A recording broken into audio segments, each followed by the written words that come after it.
नमस्कार। कार्यक्रम फ्रन्टलाइनमा यहाँलाई हार्दिक स्वागत छ। म विमल पुरी। सरकारले आगामी आर्थिक वर्ष 78-79 का लागि 16 खर्ब 47 अर्बको बजेट ल्याएको छ।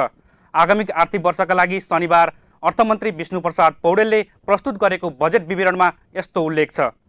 आगामी आर्थिक वर्षका लागि चालु खर्चतर्फ 6 खर्ब 78 अर्ब 61 करोड विनियोजन गरिएको छ। यो कुल बजेटको 41.2% हो। यस्तै विकास पुँजीगततर्फ भने 3 खर्ब 47 अर्ब 26 करोड विनियोजन गरिएको बजेट वक्तव्यमा उल्लेख छ। सरकारले बजेटमा खोपका लागि रु 26 अर्ब 75 करोड रकम विनियोजन गरेको छ। जनताको जीवन रक्षा गर्नु सरकारको मुख्य लक्ष्य भएको अर्थमन्त्री पौडेलले बजेटको प्राथमिकतामा उल्लेख गर्नुभएको छ। उहाँले आगामी आर्थिक वर्षमा स्वास्थ्य क्षेत्रको लागि 1 खर्ब 22 अर्ब 77 करोड रुपियाँ विनियोजन गरेको जानकारी दिनुभएको छ। त्यस्तै औषधि खरिदका लागि 5 अर्ब 60 करोड रुपियाँ बजेट विनियोजन गरिएको छ। औषधिको मूल्य र गुणस्तरको नियमित अनुगमन समेत गरिने अर्थमन्त्रीले बताउनु भएको छ। अध्यादेश मार्फत आएको बजेटमा पूर्व पश्चिम राजमार्गको विस्तार, सडकहरूलाई अधिकतम गतियुक्त, सुरुङ मार्ग, उचाइयुक्त पुल, फ्लाइओभर, वन्यजन्तु मार्गहरू समेत निर्माण गर्ने घोषणा गरिएको छ। यस्तै 20 लाखदेखि 25 लाखसम्म कारोबार गर्नेलाई आयकरमा 75% छुट दिने अर्थमन्त्रीले घोषणा गर्नुभएको छ। यस्तै आगामी आर्थिक वर्षमा सरकारले 4 अन्तर्राष्ट्रिय विमानस्थल तथा अन्य आन्तरिक विमानस्थल समेत का लागि कुल 20 अर्ब 31 करोड रुपियाँ विनियोजन गरिएको छ। भैरवा स्थित अन्तर्राष्ट्रिय विमानस्थलको कामका लागि दोस्रो टर्मिनल बनाउन 3 अर्ब 53 करोड रकम विनियोजन भएको अर्थमन्त्रीको भाषणमा उल्लेख छ। सरकारले कर्मचारीको तलब 2000 रुपियाँका दरले बढाएको हो। यो तलब साउन 1 गतेदेखि लागू हुनेछ। यस्तै सरकारले सांसद केन्द्रित स्थानीय पूर्वाधार साझेदार विकास कार्यक्रम खारेज गरेको छ। यसै गरी श्रमजीवी पत्रकारका लागि 7 लाख रुपियाँसम्मको बिमा र त्यसको 50% सरकारले दिने जनाएको छ। महामारीका कारण शिथिल भएको अर्थतन्त्रलाई उठाउन भन्दै सरकारले बजेटमा राहत तथा सहुलियत कार्यक्रम समावेश गरेको छ। सरकारले वृद्ध भत्ता लगायत सबै प्रकारका सामाजिक सुरक्षा भत्तामा 33% वृद्धि गरेको छ। त्यस्तै युवाहरूले शैक्षिक प्रमाणपत्र धितो राखेर अधिकतम 5% ब्याज दरमा 25 लाखसम्म ऋण लिन पाउने व्यवस्था बजेटले गरेको छ। त्यस्तै सरकारले आर्थिक वर्ष 2078-79 मा प्रधानमन्त्री रोजगार कार्यक्रमका लागि 12 अर्ब बजेट छुट्याएको छ। यसै गरी मासिक 20,000 लिटर खानेपानीको शुल्क मिना भएको छ। सरकारी कम्पनीले बेच्ने खाद्यान्न सामग्रीमा निषेधाज्ञा अवधिभरका लागि 20% छुट दिने बजेटमा उल्लेख छ। यस्तै निषेधाज्ञा अवधिभर मासिक 20 युनिटसम्म बिजुली खपत गर्नेलाई शुल्क नलिने बजेटमा उल्लेख छ। यस्तै 150 युनिटसम्म खपत गर्नेलाई 50% र 250 युनिटसम्म खपत गर्नेलाई 30% छुट दिने बजेटमा उल्लेख छ। होटल तथा चलचित्र उद्योगलाई निषेधाज्ञाको अवधिको डिमान्ड शुल्क छुट दिने उल्लेख छ। दुध, तरकारी, फलफुल र माछा मासु ढुवानीमा 25% अनुदान दिइने र धानको बिउ खरिदमा छुट दिने उल्लेख छ। सार्वजनिक संस्थामा उच्च शिक्षा पढ्ने विद्यार्थीले ल्यापटप किन्न चाहेमा विद्यार्थीलाई 80,000 रुपियाँसम्म 1% ब्याज दरमा ऋण दिइने बजेटमा उल्लेख छ। यो रकम 2 वर्षभित्र तिरे पुग्नेछ। 16 वर्षभन्दा माथि विद्यार्थीलाई निःशुल्क सिम कार्ड दिइनेछ। सरकारले आगामी आर्थिक वर्षको बजेटलाई लोकप्रिय बनाउन पर्याप्त प्रयास गरेको देखिन्छ, जसमा ज्येष्ठ नागरिकले पाउने आएको भत्ता 1000 रुपियाँ बढेको छ। अब ज्येष्ठ नागरिकले मासिक 4000 रुपियाँ भत्ता पाउनेछन्। अनेक आलोचना र प्रतिक्रियाका बीच सरकारले अध्यादेशबाट पूर्ण आकारको बजेट ल्याएको छ। राष्ट्रपति विद्यादेवी भण्डारीले शुक्रबार नै बजेट सम्बन्धी 3 अध्यादेश जारी गरेपछि अर्थमन्त्री विष्णु पौडेलले आर्थिक वर्ष 78-79 को बजेट प्रधानमन्त्री तथा मन्त्री परिषद कार्यालयबाट सार्वजनिक गर्नुभएको हो। चौतर्फी विरोध भइरहे पनि सरकारले अध्यादेश मार्फत बजेट ल्याएको हो। संसदका दुवै सदनमा बजेट पेश गर्नुपर्ने संवैधानिक व्यवस्था भए पनि अध्यादेश मार्फत बजेट सार्वजनिक गरेको हो। यससँगै कामचलाउ सरकारले पूर्ण बजेट प्रस्तुत गर्नु नहुने बहस सुरु भएको छ। देशका पूर्व अर्थमन्त्रीहरू, राष्ट्रिय योजना आयोगका पूर्व उपाध्यक्षहरू, अर्थ तथा राजनीति शास्त्रीहरूले धेरैले दिएको सुझाव सरकारले सुन्न नसकेको बताएका छन्। निर्वाचनलाई प्रभावित पार्ने लोकप्रियतामुखी केही प्रावधान नयाँ बजेटमा समावेश भएको टिप्पणी सुरु भएको छ भने बजेटको कार्यान्वयनमा समेत चुनौती देखिएको छ। आजको डिबेटमा हामीले बजेटको बारेमा छलफल गर्दैछौँ। हामीसँग कुरा गर्न बुटोल उद्योग वाणिज्य सङ्घका अध्यक्ष उज्जवल कसजु, अर्थविद तथा प्राचार्य डाक्टर आरसी आचार्य, राजनीतिशास्त्री लेखक युवराज कँडेल हुनुहुन्छ। सुरुमा म युवराज कँडेलज्यूलाई प्रतिनिधि सभा विघटन गरी अदालतमा मुद्दा परिरहेको अवस्थामा सरकारले यसरी पूर्ण आकारको बजेट ल्याउनु कतिको सान्दर्भिक हुन्छ भनेर जान्न चाहन्छु। धन्यवाद विमलजी। खास गरी अहिले हाम्रो संसद विघटन भएको अवस्था छ। सामान्यतया संसदबाटै बजेट ल्याउनु पर्ने हाम्रो कानुनी प्रावधान हो र अर्को हाम्रो बाध्यता के छ भने संविधानमै तोकिएको छ यो जेठको 15 गते नै बजेट ल्याउनु पर्ने हाम्रो मिति नै तोकिएको छ। त्यस कारणले गर्दा हामीले कुनै न कुनै रूपबाट जसरी पनि यो दिन त बजेट ल्याउनै पर्ने हुन्छ र त्यही सन्दर्भमा लियो। अब यो चाहिँ विस्तृत बजेट वा पूर्ण बजेट ल्याउन हुन्छ कि हुँदैन भन्ने कुरा हुन्छ। कस्तो हुन्छ भन्दा बजेट भनेको 1 वर्षको लागि ल्याइने कुरा हो। यसमा 2 महिना 3 महिनापछि अर्को सरकार परिवर्तन होला वा अर्को त होला र त्यसमा चाहिँ फेरि बजेट ल्याउला भनेर यो आवधिक योजनाको लागि बजेट ल्याउनु भनेको राष्ट्रिय हितको लागि यो एकदम प्रतिकूल हुन्छ। त्यो बजेट निर्माण गर्दा अथवा बजेट ल्याउँदा कम्तीमा सके दीर्घकालीन किसिमले सोच गरेर नभए पनि कम्तीमा 1 वर्षसम्मको सोच गरेर बजेट ल्याउनु पर्ने हो। अब राजनीतिक रूपमा हेर्दाखेरि अर्को सरकार परिवर्तन होला वा सरकारले अर्को बजेट ल्याउला भन्ने एउटा सोच त हुन सक्छ, अथवा सरकारले पूर्ण बजेट ल्याउँदा अलिक चुनावलाई प्रभावित पार्ने गरेर बजेट ल्याउन सक्छ, लोकप्रिय बजेट ल्याउन सक्छ भने त्यो किसिमको एउटा विरोध हुनु स्वाभाविक हो। तर चाहिँ सामान्यतः अर्थशास्त्र दृष्टिकोणले हेर्दा वा सामाजिक दृष्टिकोणले हेर्दा बजेट ल्याउँदा बजेटै ल्याउनु चाहिँ उपयुक्त हो जस्तो लाग्छ मलाई। यो बजेट चाहिँ कस्तो खालको आएको छ, कस्तो देख्नुहुन्छ बजेट? यो बजेट स्वतन्त्र रूपमा यसरी हेर्ने हो भने खासै नयाँ कुरा छैन। जुन कुरा पछिल्ला 3 वर्षदेखि कार्यक्रममा आएकै कुराहरू थिए तिनै कुरा मात्रै यसमा समेटेका छन्। खास त्यस्तो विशेष एकदमै जुन पहिलो पटक आएकै कुराहरू चाहिँ छ जसले सरकारलाई जस्तो चुनावी लहरलाई चाहिँ त्यसले चाहिँ प्रभाव पार्छ भने यस्तो किसिमले नआएर लगातार जुन पछिल्ला 3 वर्षमा आएका कार्यक्रमहरूकै निरन्तरताको रूपमा चाहिँ धेरै कार्यक्रमहरू आएका छन्। र त्यसरी हेर्ने हो भने हामीले यो बजेट वक्तव्य नीति तथा कार्यक्रम र बजेटको दुईटैको संयुक्त रूप जस्तो चाहिँ देखिएको छ अहिले। यति बेला सरकारले प्रतिनिधि सभा विघटन गरेको मुद्दा पनि अदालतमा रहिरहेको छ। यो अवस्थामा सरकारले पूर्ण आकारको बजेट ल्याएको छ। यदि अदालतबाट प्रतिनिधि सभाको विषय चाहिँ बदर गरेर फेरि स्थापना गरियो भने, प्रतिनिधि सभालाई पुनर्स्थापना गर्यो भने चाहिँ फेरि अर्को सरकार बन्न सक्ने अवस्था हुन्छ। त्यसले त फेरि असर गर्ला नि। यो अध्यादेशको रूपमा आएको छ। अध्यादेशहरू आफै पनि एउटा अध्यादेशको निश्चित आयु हुन्छ। त्यस कारणले यसलाई बजेट आइसकेपछि यसलाई सरकारले आउने सरकारले केही संशोधन गर्न सक्छ, परिमार्जन गर्न सक्छ। तर बजेट कार्यान्वयनमा आइसकेपछि विचार रोक्नु भनेको सरकार आफ्नै लागि पनि, आउने सरकारहरूको लागि अथवा चाहिँ जुन सरकार बन्ला तिनीहरूको लागि पनि आफ्नै लागि घातक हुन्छ। त्यस कारण रोक्नुभन्दा के संशोधन चाहिँ गर्न सक्ने चाहिँ अवस्था रहन्छ। म डाक्टर आरसी आचार्य सरसँग कुरा गर्न चाहन्छु। विशेष गरी यति बेला बजेट आइसकेको छ र एउटा अर्थविदको हिसाबले बजेटलाई चाहिँ कसरी हेर्नुभएको छ? धेरैले यसलाई चाहिँ चुनावी बजेटको रूपमा, चुनावी प्रचारमुखीको बजेटको रूपमा र यसको कार्यान्वयन हुन सक्दैन भनेर चाहिँ आलोचना गरिरहेका छन्। हजुरको दृष्टिकोणमा बजेटलाई चाहिँ कसरी हेर्नुभएको छ? धन्यवाद तपाईँलाई र राज्य टिभीलाई।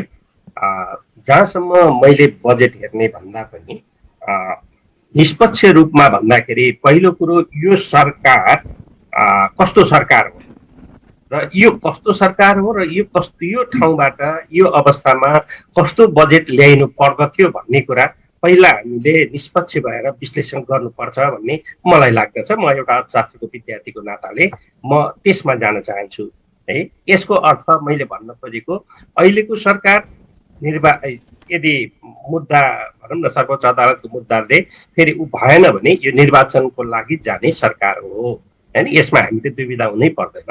निर्वाचनमा जाने जुन काम चलाउ सरकार हो त्यसले कस्तो बजेट ल्याउनु पर्छ, यो संसारमा सबै मुलुकमा भइरहेका कुराहरूलाई हामीले हेर्नु जरुरी हुन्छ। त्यसैले हाम्रो देशमा के छ भने कि जुन सरकार आउँछ त्यो सरकारले आफ्नो अनुकूल र जनताहरूलाई कसरी आकर्षित गर्न सकिन्छ त्यो दृष्टिकोणले बजेट ल्याउने परम्परै भएको छ कि है। यो चाहिँ तपाईँको हामी जस्ता विद्यार्थीहरूले चाहिँ मतलब सजिलै देखिरहेका हुन्छौँ एउटा कुरा। अर्को कुरो, अब अर्को पाटोबाट हेर्ने हो भने सरकारको प्रमुख लक्ष्य के हो त अहिले भन्नाले बजेट कता जानुपर्छ त होइन। यो तपाईँको नेकपा एमालेको जुन चाहिँ घोषणा पत्रमै छ, यो भनेको अर्थ समाजवाद उन्मुख हुनुपर्छ। त अहिलेको बजेटले समाजवाद उन्मुख छ कि छैन, दोस्रो हामीले हेर्ने दोस्रो पाटो भनेको यो हो। यो हिसाबले हेर्दाखेरि समाजवाद उन्मुख हुनका लागि के कुरा हुनुपर्छ त भन्दा तपाईँ हामीले सामान्य उसमा पनि बुझेको कुरा हो, बजेटले पुँजी निर्माण गर्नुपर्छ, अर्थात् गरिबलाई धनी बनाउन सक्नुपर्दछ। र दोस्रो भनेको गरिब र धनीको बीचको खाडल पुर्न सक्नुपर्दछ। गरिब र धनीको बीचको खाडल पुर्नका लागि अहिलेको बजेट सक्षम छ कि छैन, प्रश्न यहाँ आउँछ है। अहिलेको बजेटले भोलिको रिजल्ट कस्तो दिन्छ त? यो बजेटले पुँजी निर्माण गर्ने खालको छ कि अनुत्पादक कुरामा खर्च गर्ने खालको छ त? हामीले यो बजेटको रकमबाट धेरैभन्दा धेरै मतलब पुँजी निर्माण गर्ने, उत्पादनशील कुरामा खर्च गर्ने खालको अवस्था सिर्जना गरिरहेको हुन्छ, वा यसले तपाईँको खर्च गर्ने जनताले मतलब सरकारले जताबाट पनि खर्च गरेर अनुत्पादन कुरामा बढी पैसा खर्च हुने कुरा छ त? यो दुईटा कुरालाई हामीले हेर्न जरुरी छ, हेर्नुहोस् है। त्यस कारणले यो बजेट कस्तो भन्ने कुराको उत्तर यही भित्रबाट, यी दुईटा प्रश्नभित्रबाट हामीले खोज्यौँ भने सजिलै उत्तर पाउन सक्छौँ भन्ने मलाई लाग्छ। यस पटकको बजेटमा विशेष गरी शिक्षामा, स्वास्थ्य क्षेत्रमा, पूर्वाधारका क्षेत्रमा, कृषि क्षेत्रमा पर्याप्त बजेट छुट्याइएको छ भनेर एउटा प्रशंसा गरिएको छ नि यस पटक चाहिँ। यदि त्यसलाई हेर्ने हो भने, यदि यो सरकारले पूर्ण बजेट ल्याउन ठिक हो भन्ने तर्कसित यदि हामी सहमत हुन्छौँ भने, पहिला यही नै विवादको कुरो छ है। यदि त्यो हुन्छौँ भने म तपाईँसँग सोध्न चाहन्छु कि अब यो बजेटले हुने खानेलाई बढी लाभ दिएको छ वा हुँदा खानेलाई? मलाई हिजो बजेट आइसकेपछि मेरो एउटा विद्यार्थीले सोधे है, उसले के सोधे भने, सर अहिलेको बजेटले चाहिँ जोसँग घरै छैन ती घर नहुनेहरूलाई यो बजेटले कुन बुँदामा चाहिँ समेटेको छ?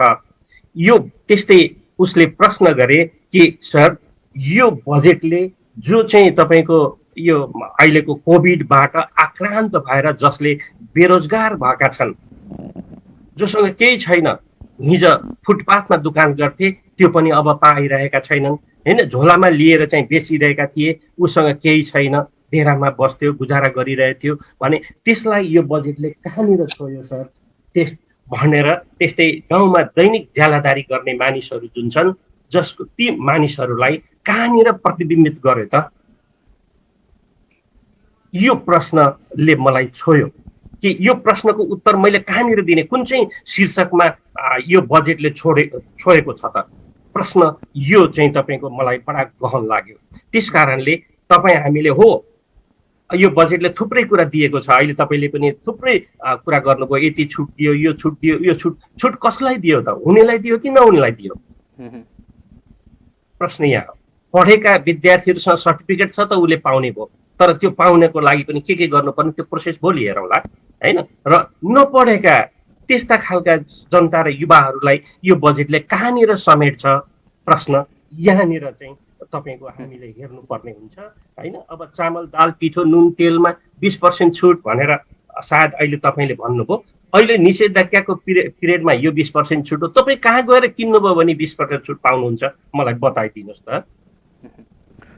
त्यस कारणले गर्दाखेरि यो बडा हेर्दाखेरि सरसर्ती हेर्दाखेरि त बडा मिठो छ है, यो सबैमा छुट छ। मै अब चामल किन्न आज जान्छु, कहाँ गएर छुट पाऊँ? यसको उत्तर मलाई सोधे, मैले के दिनु?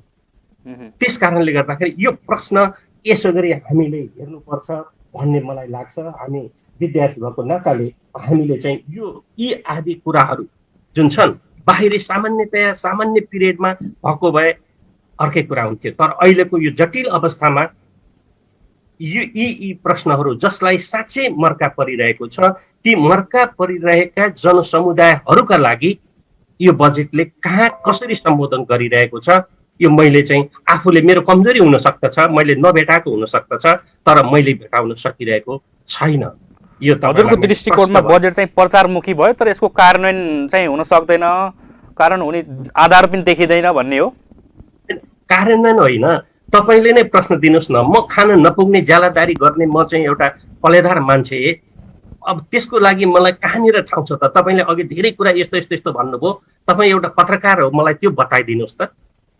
बुटौलको सडक सडकमा जो चाहिँ पेटीमा बसिरहेका ती बिचरा काम गरेर खाने, मकै पोलेर खाने त्यो वर्गलाई कहाँनिर छोएको छ, मलाई बताइदिनुहोस् त। त्यसैले अहिले मैले भन्न खोजेको, अहिलेको कोभिडको लागि यसलाई समाधान गर्नका लागि यो बजेटले केही गरेको छैन यो म भन्दिनँ, थुप्रै बजेट गरेको छ। यदि कार्यान्वयन गर्यो भने यो बजेट छुट्याएको रकम राम्रो छ। स्वास्थ्य क्षेत्रमा निश्चित रूपमा हामीले केही चेन्ज पक्कै पाउँला, तर त्यसबाट आक्रान्त, यो अहिलेको चाहिँ तपाईँको कोभिडबाट आक्रान्त भएर जुन चाहिँ यो लकडाउनको बेलामा जो बिचरा कहाँ खाउँ भनेर तपाईँ हामीले खाना बाँडेको ठाउँमा आएर मुस्किलले खाने, त्यो पनि पुलिसले कुट्छन् त्यहाँ खाना खान आउँदाखेरि, तपाईँहरूलाई थाहा छ नियम उल्लङ्घन हुन्छ भने त्यस्ता व्यक्तिहरूका लागि कहाँनिर ठाउँ छ त? प्रश्न त्यो हो कि। त्यसैले मैले यो प्रचारमुखी भयो, प्रचारमुखी त अब चुनाव आउन लाग्छ, अब यो जो अर्थमन्त्री हुन्थ्यो भने सायद गर्थ्यो होला होइन, यसमा पनि म भन्दिनँ, किनभने हामीका राजनैतिक इमान्दारिता कुनै पार्टीमा कुनै दलमा त छैन, यो त लुकाउनु हुँदैन। त्यस कारणले गर्दाखेरि यो चाहिँ प्रचारमुखी त छ, तर प्रचारमुखीको सँगसँगै वर्तमान जसलाई समस्या परेको छ त्यो समस्या परेकाहरूका लागि यसले कहाँनिर सम्बोधन गरेको छ यो मैले नदेखे हुँदाखेरि उल्टो तपाईँ पत्रकार साथीहरूले खोज दिनुहोस् भनेर मैले आग्रह गरेँ। हामीसँग बुटोल उद्योग वाणिज्य सङ्घका अध्यक्ष उज्जवल कसोजु पनि हुनुहुन्छ। यो बजेटले निजी क्षेत्रलाई चाहिँ कसरी सम्बोधन गरे जस्तो लाग्छ? सम्बोधन गर्न सक्यो कि सकेन? तपाईँहरूले चाहिँ कसरी हेरिरहनु भएको छ बजेटलाई? धन्यवाद छ विमल भाइलाई। र सर्वप्रथम त म यहाँहरू सबैलाई म नमस्कार गर्न चाहे र आज जुन यहाँले यो कार्यक्रम राख्नुभयो यसको स्वागत योग्य छ। र यहाँले जुन भन्नुभयो निजी क्षेत्रलाई, सर्वप्रथम त म यो अध्यादेशबाट जारी गरेको जुन यो बजेट छ यो मात्र जारी भएको छ, झन्डै 16 खरब 47 अरब र 57 करोडको जुन बजेट छ यो अध्यादेशबाट जारी भएको बजेट। हामी निजी क्षेत्रले के उपेक्षा गरेको थियौँ भने यो बजेट छोटो र मिठो आउँछ होला भन्ने हामीलाई लागेको थियो, तर यो बजेट झन्डै 503 यो पृष्ठको यो बजेट आएको छ र यो बजेटले जुन स्वास्थ्य क्षेत्रमा जुन भूमिका खेलेको छ त्यो एकदम स्वागत योग्य छ। र अहिले हामी कोभिडबाट हाम्रो देश लगायत संसार नै अप्ठ्यारो स्थिति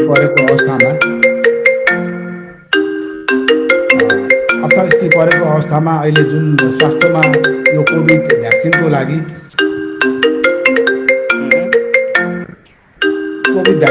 जुन सरकारले बजेट छुट्याएको छ झन्डै 26 अरब 75 करोडमा छुट्याएको छ। यसले यो रकम छुट्याएको रकमले यदि सही रूपमा कार्यान्वयन भएर यो इन्जेक्सन ल्याउन सकेर हामी सम्पूर्ण नेपाली उद्योगी व्यवसायले लगाउन सकेको खण्डमा यो अति नै राम्रो, अति नै सकारात्मक हुनेछ भन्ने मलाई लागेको छ। भने जस्तै यो औषधि खरिद गर्नको लागि पनि झन्डै 5 अरब छुट्याएको छ र यो कोभिड सम्बन्धी सामग्रीको लागि पनि झन्डै 4 अरब छुट्याएको छ। यो एउटा एकदम सकारात्मक पक्ष हो र एकदम राम्रो हामीले यसलाई पोजिटिभ थिङ्किङ लिएका छौँ। जस्तै कृषिमा पनि राम्रो बजेट आएको छ। जस्तै गरेर जुन सरकारले जुन सोच राखेको छ अहिले झन्डै 2 वर्षभित्रमा दुध तरकारीलाई आत्मनिर्भर गराउने, 3 वर्षमा गहुँ बालीलाई आत्मनिर्भर गराउने, 5 वर्षमा यो हाम्रो धान बालीले आत्मनिर्भर, यदि यो कार्यान्वयन हुन सकेको खण्डमा यो अति नै राम्रो हुनेछ र यो सबैलाई हामी सबै निजी क्षेत्रले सकारात्मक रूपमा लिनुपर्छ भन्ने मलाई लागेको छ। तर वास्तवमा यो बजेट राहत, सहुलियत र आर्थिक पुनर्स्थापना शीर्षकमा कनिका छर्ने काम भएको छ। हामी राष्ट्रिय उद्योगपतिको हकमा उद्योगी व्यवसायले गरेको जुन आशा थियो त्यो आशा अनुसार पुरै हामी पूर्ण आशा लिन सक्नेमा छैनौँ। केही हामी निराशा पनि फैलेको छ। हुन त यो बजेटलाई मैले वास्तवमा हामी उद्योग वाणिज्यसँग हामी सम्पूर्ण साथी बसेर उद्योग वाणिज्य हलमै हामीले छलफल गर्ने, सँगै बसेर बजेट सुन्ने पनि हामीले गर्थ्यौँ। तर यसपालि कोभिडको कारणले हामी बस्न पनि सकेनौँ र यो बजेटलाई मैले पूर्ण रूपमा अध्ययन पनि गर्न सकेको छैन। तर जे होस्, यो बजेटलाई हामीले यो पोजिटिभ थिङ्किङ सकारात्मक रूपमा मैले लिएको छु। किनभने हामीहरूले जुन यो पुनर्कर्जालाई नवीकरण हुनुपर्छ भनेर हामीले केही माग राखेका थियौँ र यो पुनर्कर्जालाई फेरि पुनः नवीकरण हुने पनि भएको छ। र हामीले यो डिजल जुन पेट्रोलहरू हो, हामीहरू उद्योगी व्यवसायले खर्च गरेका, उद्योगमा लागेका खर्चहरू हामीले विगत सालमा हामीले यसमा छुट पाउने थियो र गत साल मात्रको बजेटले यसलाई खारेज गरेको थियो। तर यसलाई फेरि पुनः यो डिजल पेट्रोल छुट गर्न पाउने जुन भएको छ, यसले गर्दा उद्योगी व्यवसायले धेरै राहत पाउने भन्ने मलाई लागेको छ। जस्तै गरेर अनि यो हाम्रो जुन युवा उद्यमीहरू छ, यो स्टार्टअप, यसमा पनि 1% ब्याज दरमा यो सहुलियत पाएर यो उद्योगी व्यवसायलाई राम्रो हुने र जुन हाम्रा युवा उद्यमीहरू छन्, जुन बाहिर जाने खोज्ने युवा उद्यमी, यो अहिले स्वदेशमै बसेर यिनीहरूले यहाँ आफ्नो कार्य गर्ने सक्नेछन् जस्तो मलाई लागेको छ। र अर्को कुरा, हामीहरूले अब सरकारले हामी उद्योगी व्यवसायको सम्पूर्ण हिसाब किताब अनलाइनबाट जाने निर्णय पनि गरेको छ र गत सालदेखि धेरै उद्योगी व्यवसाय अनलाइनमा गइसकेको अवस्था छ।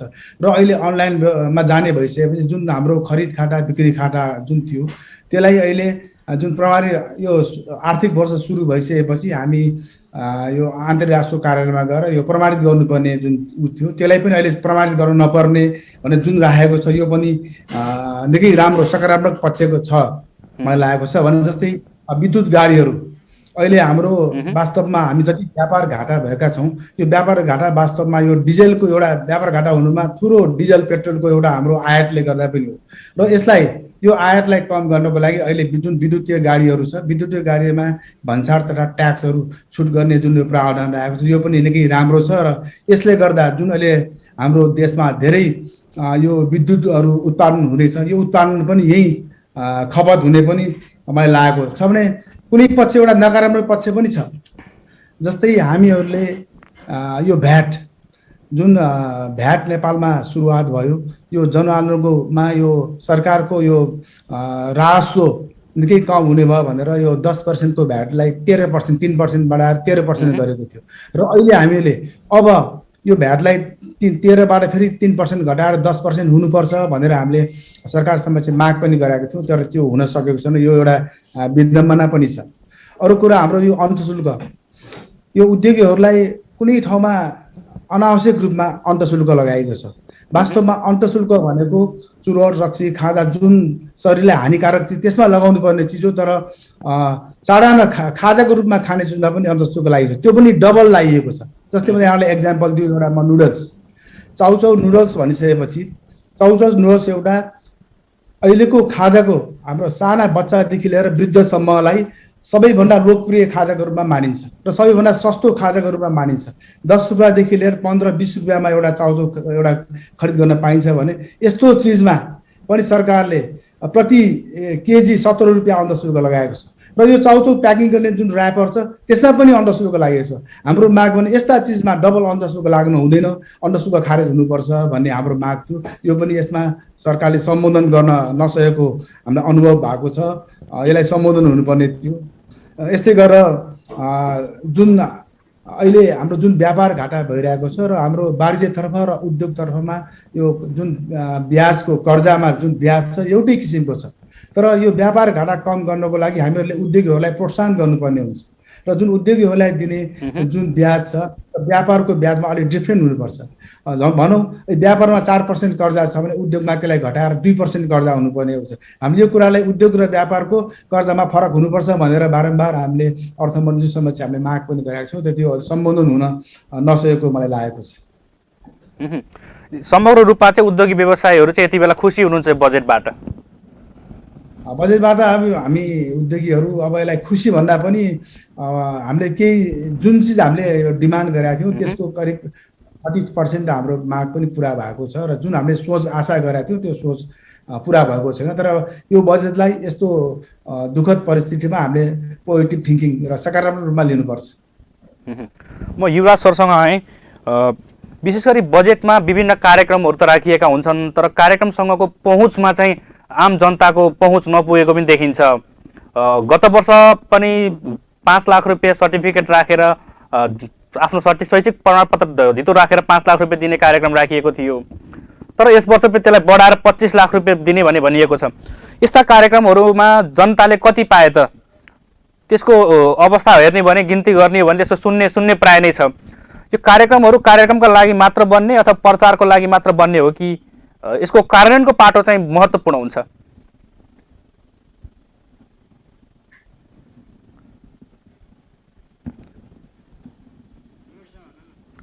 युवराज सर, साउन्ड अन गरिदिनु होला। धन्यवाद।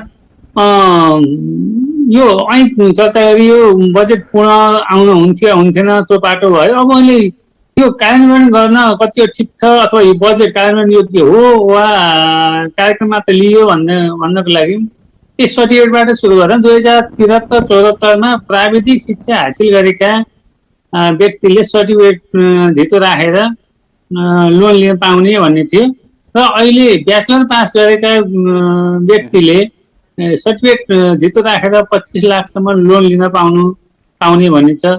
एउटा कस्तो भन्दा यो अलिकति हेर्दाखेरि राम्रो देखियो, तर व्यवहारमा यो सफल होला जस्तो लाग्दैन। किन भन्दा 5.5 लाख विद्यार्थी ब्याचलर लेभल वा मास्टर लेभलमा जोइन हुन्छ र हरेक वर्ष उत्पादन हुन्छ लगभग चाहिँ 50,000 जति विद्यार्थी सेरेफेरमा चाहिँ उत्पादन हुने रहेछ, पास गरेर आउँछ। त्यो विद्यार्थी तिनीहरूले एक थरी चाहिँ जागिर खाइसकेका हुन्छन् वा खाने हुन्छन् र अर्को त्यस्तो सर्टिफिकेट प्राप्त गर्ने धेरै जसो चाहिँ बेरोजगार भनेका यी साधारण शिक्षा हासिल गरेका हुन्छन्, जसले सर्टिफिकेट पैसाको अभावले होइन कि त्यो सिपको अभावले गर्दाखेरि बेरोजगार भएका हुन्छन्। त्यस कारणले यिनीहरूलाई सिपयुक्त शिक्षा कसरी दिने भन्ने कुरा मुख्य कुरा हो। त्यसतर्फ चाहिँ अलिक कम चाहिँ ध्यान दिइयो अथवा बजेट चाहिँ ल्याइयो, कार्यक्रम ल्याइयो, तर चाहिँ व्यवहारमा लागु हुन्छ कि हुँदैन ख्याल गरिएन। अर्को कुरा के छ भन्दा मुख्य कुरा अहिलेको समस्या भनेको कृषि, हाम्रो नेपालका विकासको आधार अथवा समृद्ध बनाउने आधार भनेको कृषि, वन र पर्यटन हो। र कृषि, वन र पर्यटनलाई कसरी उद्यमसँग जोड्न सकिन्छ भन्ने कुराहरूमा अलिक कम ध्यान दिएको चाहिँ पाइयो। जस्तो उदाहरणको लागि पनि कुरा उठ्नुभयो, 2 वर्षमा दुधमा आत्मनिर्भर, 3 वर्षमा खाद्यान्न बालीमा, 5 वर्षमा चामलमा आत्मनिर्भर बनाउने भन्यो। त्यसको लागि मुखले भनेर मात्रै हुँदैन, त्यसको लागि के हुन्छ भन्दा इनपुट्सहरू चाहिन्छ। इनपुट्स भनेको के भन्दा आर्थिक लगानी, अनि त्यसको जनशक्ति, अनि आवश्यक अनुसन्धान, ऊर्जा र बजार, यी आवश्यक पर्छ। यिनीहरूको विकास नगर्दासम्म ती उपलब्धिहरू हासिल गर्न चाहिँ सकिँदैन। किनकि अब आधुनिक प्रविधियुक्त कृषि थोक बजार बनाउने भनिएको छ। थोक बजारमा ल्याउनको लागि त त्यहाँसम्म आइपुर्याउनको लागि उत्पादन चाहियो। उत्पादनलाई कसरी वृद्धि गर्ने र त्यो उत्पादन चाहिँ व्यावसायिक उत्पादनमा कसरी लैजाने भन्ने कार्यक्रमहरू चाहिँ यसमा आएको चाहिँ देखिँदैन। किनकि मैले अहिले पनि भने यो परम्परागत 3 वर्षदेखि जुन कार्यक्रम थियो त्यही कार्यक्रम जस्ताको तस्तो अहिले पनि भनिरहनु पर्छ भनेपछि हाम्रो बजेटमा त कमजोरी त रहेछ नि। खास गरी कृषि क्षेत्रमा, पर्यटन क्षेत्रमा तिनै कुराहरू दोहोऱ्याएको छ, हासिल गरिनेछ भनियो, अनि त्यसपछि गत वर्ष भएका काम के हो त्यो मूल्याङ्कन चाहिँ नगरिकन अगाडि ल्याइयो। त्यो एउटा समस्या भयो। अनि अर्को पनि जस्तै शिक्षा क्षेत्रको कुरा गर्नुभयो, प्रविधिसँग जोड्ने कुरा गर्नुभयो, ल्यापटप दिने 80,000 रुपियाँसम्मको ऋण दिने भन्यो। त्यो ल्यापटप चलाउनको लागि अथवा त्यो सिम चलाउनको लागि आवश्यक पूर्वाधार खै त? अहिले पनि अनलाइन क्लास चलेछ, विद्यार्थी गाउँतिर छ, विद्यार्थी 20% विद्यार्थी अनलाइन क्लासमा उपस्थित हुन सकेको छैन। त्यो मोबाइल नभएको कारणले, सिम नभएको कारणले होइन, त्यसको चाहिँ पूर्वाधार नभएको कारणले, नेटवर्क नभएको कारणले त्यतातर्फ चाहिँ मान्छे अलिकति यो बजेट चाहिँ केन्द्रित हुनु पर्थ्यो। त्यस कारणले गर्दा के भयो भन्दा यो कार्यक्रमहरू चाहिँ बढी छरिएका हुन्छ। आलोचना गर्ने सधैँ त्यही भन्छन् भन्ने हो, तर चाहिँ छरिएको किन भन्यो भन्दा उही रासायनिक मल स्थापना गर्ने कार्य अगाडि बढाइने छ भन्छ। अघिल्लो वर्ष पनि थियो, पहिला पनि थियो, जैविक विषादीय कुरा चाहिँ उठ्थ्यो। अनि सबै क्षेत्रहरूमा चाहिँ यो पकेट क्षेत्रहरू चाहिँ बनाउने करार खेतीको कुराहरू थियो।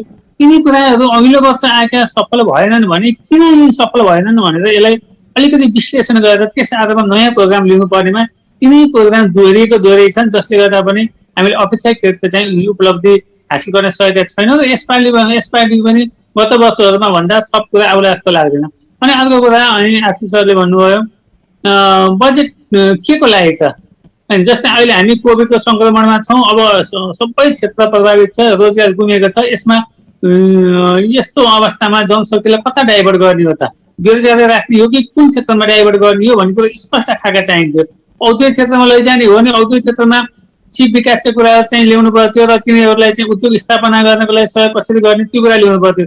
कृषि हो भने अधिकतम कृषिमा इङ्गेज गर्नको लागि कसरी चाहिँ सहयोग गर्ने भन्ने कुरा ल्याउनु पर्थ्यो। हो ठिक छ, ब्याचलर पास गरेकालाई ऋण दिने, तर त्यसलाई पनि स्पेसिफाई गर्दै हुन्थ्यो कि ब्याचलर पास गरेकाले कृषि क्षेत्रमा चाहिँ संलग्न हुन चाहन्छ भने वा कृषिमा अब यो चाहिँ भ्यालु चेनमा चाहिँ संलग्न हुन चाहन्छ भने यस्तालाई कसरी सहयोग गर्ने, उद्योगीकरणमा लाग्छ भने कसरी सहयोग गर्ने, यो अलिकति स्पेसिफाई गरिदिन्थ्यो भने साँच्चै गर्न खोजेको हो कि भन्ने जस्तो लाग्थ्यो। नत्र भने यत्रो 72-73 लाख विद्यार्थीहरू मध्ये 50,000 विद्यार्थी हरेक वर्ष उत्पादन हुन्छ, ब्याचलर पास गर्छ। त्यो पास गरेको मध्ये पनि अब धेरै सुविधा जान्छ वा यहीँ स्वदेशका गर्दा जागिर खान खोज्छ। त्यसले कस्तो व्यवसाय गर्नको लागि त्यसले ऋण खोजिरहेको छ, हो त्यो कुरा हाम्रो अध्ययन नगरिकन त्यत्तिकै आएका कार्यक्रमले करार खेती कार्यक्रम असफल भए जस्तै हुन्छ कि जस्तो चाहिँ लाग्छ।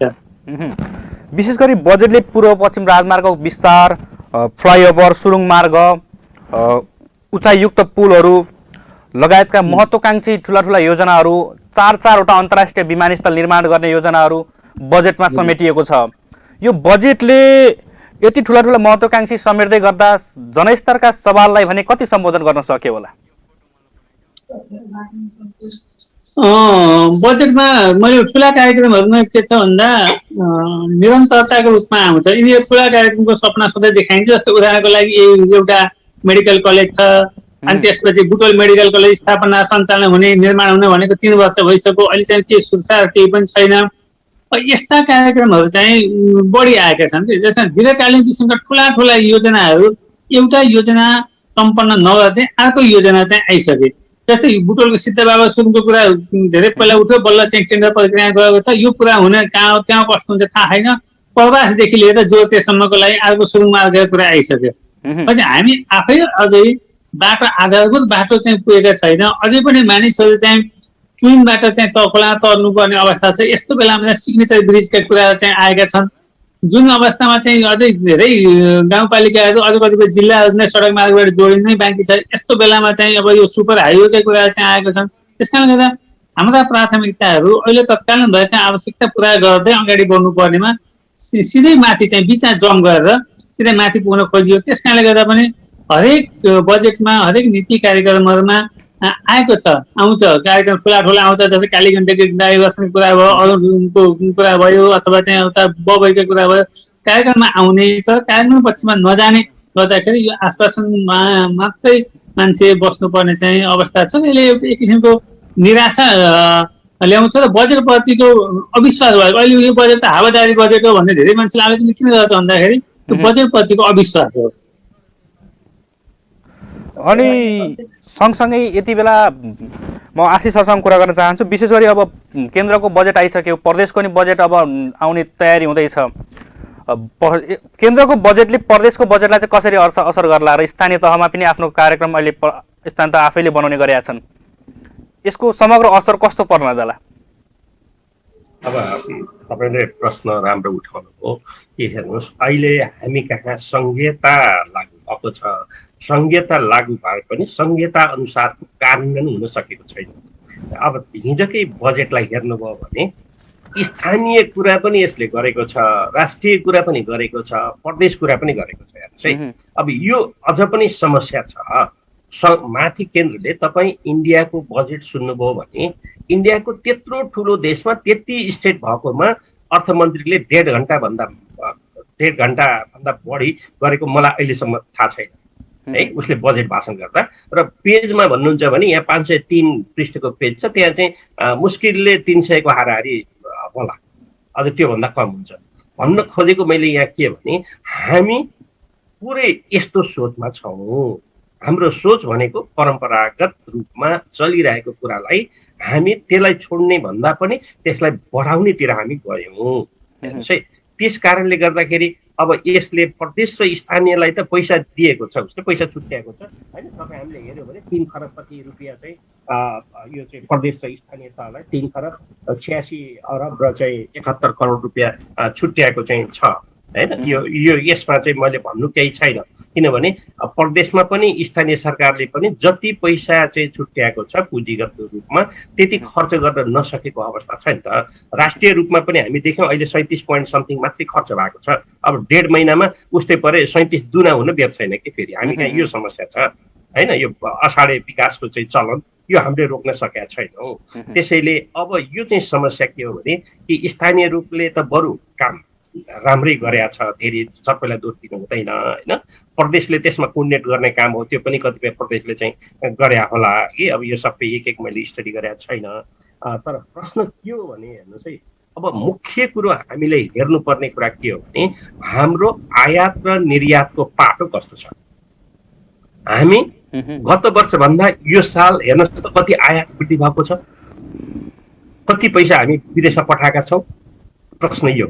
अब अघि पनि प्रश्न उठ्यो कि हामी दुध र माछामा नेक्स्ट इयर मतलब 2 वर्षमा आत्मनिर्भर हुने होइन, अनि त्यसपछि गहुँमा हुने, त्यसपछि 5 वर्षमा धानमा हुने। तर एउटा कुरा तपाईँ हामीले ख्याल गरौँ, जबसम्म यो खुला बोर्डर रहन्छ र पारीका खुला बोर्डर नभए पनि पारीका कुराहरूलाई हामी रोक्न सक्दैनौँ, तबसम्म हामी यी सबै कुरामा आत्मनिर्भर हुन सक्दैनौँ। न त उद्योग हुन्छ, उज्जवलजी यही हुनुहुन्छ, उहाँहरूको भन्दा इन्डियाको कस्ट अफ प्रोडक्सन सस्तो हुन्छ बाबा। जबसम्म उत्पादन लागत उताको सस्तो हुन्छ, हामी त ग्राहकले त सस्तो किन्ने हो। अनि यहाँका उद्योगहरू कसरी जान्छन्, उद्योगलाई संरक्षण गर्नु पर्यो, कृषिलाई संरक्षण गर्नु पर्यो भन्नाले उताको सामान यहाँ आउन दिनु भएन। जुन जुन चिजहरू यहाँ प्रोडक्ट हुन्छ ती चिजहरूलाई हामीले रोक्न सक्ने पहिलो कुरो सरकारको त्यो हिम्मत हुनु पर्यो, कुनै पनि सरकार। जबसम्म हामीले त्यो गर्न सक्दैनौँ तबसम्म हाम्रो कृषि पनि हेर्नुहोस् है, कृषिमा पनि हाम्रो उत्पादन लागत बढी हुन्छ। यहाँको तरकारी भन्दा इन्डियन तरकारी सस्तो हुन्छ बाबा। तपाईँ हामीले अनि इन्डियन फलफुल इन्डियन उसमा जान्छौँ, यहाँ हामी फल्ने आफ्नो मेवा आफ्नो अनार खान छोडेर इन्डियातिरका जान्छौँ। तपाईँ हामीलाई थाहा छ कि अब त्यस हुँदाखेरि हामी गर्न नसक्ने होइन, नेपालीहरूले गर्न सक्दछन्। तर ती कुराहरूलाई जबसम्म सरकारले एउटा डेडिकेट गरेर म यो साँच्चै आत्मनिर्भर गर्छु भने अब स्लोली त्यसलाई रोक्दै जानु पर्यो। तपाईँलाई थाहा छ मरिचमानको पालादेखि हामी तरकारी खेती गर्न थाले हो। जब त्यहाँ नाकाबन्दी भयो तब अब हामी बाध्य भएर तरकारी खेती गर्न थाल्यौँ। यो कुरो तपाईँ पाल्पाको मदन पोखरामा यो क्षेत्रको उदाहरण दिँदा त्यहाँ व्यापक रूपमा तरकारी खेती सुरु भयो र हामी स्लोली तरकारी खेतीतिर लाग्यौँ। हेर्नुहोस् है, जब हामी बाध्यता हुन्छ तब नेपालीहरूले आफ्नै घरमा सुरु गर्छ बाबा। त्यस कारणले त्यो क्रिएट गर्न जरुरी छ। एक दोस्रो कुरो सबभन्दा ठुलो डरलाग्दो कुरो हेर्नुहोस् त, हामी खाद्यान्न कति निर्यात गरेका छौँ, अन्य उपभोग्य सामानमा बढी खर्च भयो कि हाम्रो उपभोग्य सामानलाई हामी रोक्न सक्नुपर्छ। जुन चिज नभई नहुने कुरामा पनि जनता त्यतातिर जान थाले, त्यो कुरालाई पुँजी निर्माणतिर जान छोडे। केमा पैसा अलिअलि पैसा हुनेहरूले केमा पैसा लगाउने भन्ने आफ्नो आइडिया छैन, अरूलाई दिन विश्वास छैन, अनि खाने उडाउने। अबको नयाँ पुस्ता त झन् तपाईँलाई देख्नुहुन्छ नि, अलिअलि हुने पुस्ताहरू साँझमा रेस्टुरेन्ट भरि भराउ हुन्छ। शुक्रबार र शनिबारको दिन तपाईँले यहाँका चाहिँ के रिसोर्टहरू र चाहिँ रेस्टुरेन्टहरू भरिनुको कारण के हो त भन्दा उनीहरूले पुँजी निर्माण गर्नका लागि वे आउट पाइरहेका छैनन्। त्यस कारणले सरकारको दृष्टिकोण त्यो घर घरमा रहेका अलिअलि जुन पुँजी छ त्यसलाई कसरी कार्यान्वयन गर्ने त्यो पाटोमा आउन जरुरी हुन्छ। हेर्नुहोस्, दीर्घकालीन रूपमा सोच्नु पर्यो नि त।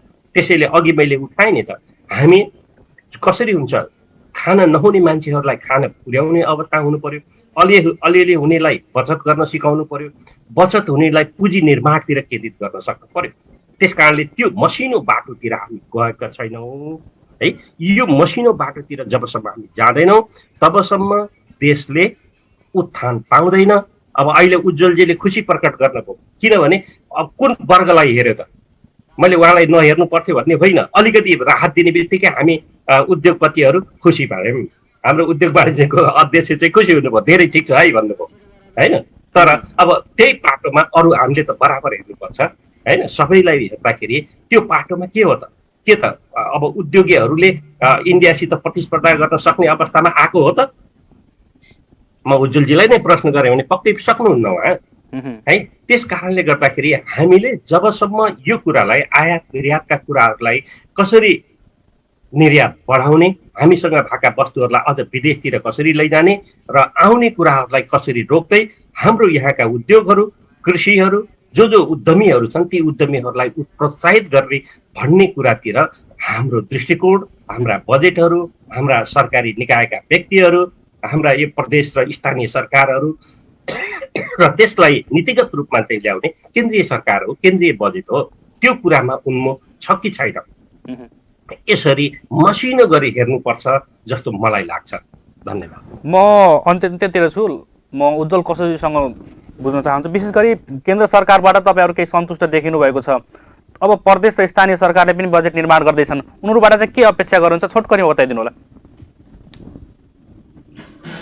जसरी हामीलाई केन्द्र सरकारले हाम्रो केही कुरा सुनवाई गरेको छ, मैले पनि भने पुरा रूपमा हुन नसके पनि केही कुरालाई सम्बन्ध भयो। यस्तै गरेर यो प्रदेश सरकारले पनि हामीले जुन यस क्षेत्रको विकासको लागि हुनुपर्ने जुन हाम्रो सोच छ त्यो सोचलाई यहाँले पुरा गर्नुपर्ने आवश्यक छ। मैले अघि भ्याटकै कुरा गरेँ र यहाँ हामीहरूले अहिले हाम्रो देशमा सोच हेर्ने हो भने हाम्रो आयातभन्दा निर्यातमा आयातमा हजारौँ गुणाको धेरै एकदम डिफ्रेन्स छ। अघि युवराज दाले पनि भनिसक्नु भएको छ। यो डिफ्रेन्सले गर्दाखेरि हामी देश कतातिर ढकिरहन्छौँ भन्ने लागिरहेको छ र हामी अहिले रेमिटेन्स नगएको भए हाम्रो देशको स्थिति के हुने थियो। यसलाई नै पुरा गर्नको लागि मैले अघि भने हामी भ्याटलाई कमसेकम 13% घटाएर 10% गर्न सक्यो भने कमसेकम 3% सस्तोले गर्दाखेरि हामी बाहिर देशसँग प्रतिस्पर्धा गर्न सक्थ्यौँ नि त। यस्तै गरी अन्तशुल्कलाई हामीले खारेज गर्न सक्यो भने केही सस्तो प्रतिस्पर्धा गर्न सक्थ्यौँ नि।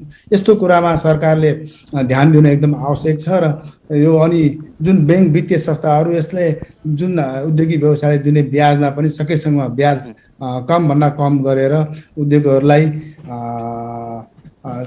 एकदम प्रोत्साहन गर्न एकदम आवश्यक देखिन्छ। जबसम्म उद्योगी व्यवसायहरू सम्मानित हुन्न तबसम्म देश समुन्नत नेपाल हुन गाह्रो छ। हस्त कार्यक्रममा सहभागी हुनुहुने आरसी आचार्य सर, युवराज कणेल सर र बुटुल दोमाडी सङ्घका अध्यक्ष उज्जवल कसोजी, तिनैजनालाई धेरै धेरै धन्यवाद छ। दर्शकबिन आजको कार्यक्रम यति नै। अर्को नयाँ श्रृङ्खला लिएर पुनः उपस्थित हुनेछौँ। हेर्दै गर्नुहोस् राज्य टेलिभिजन।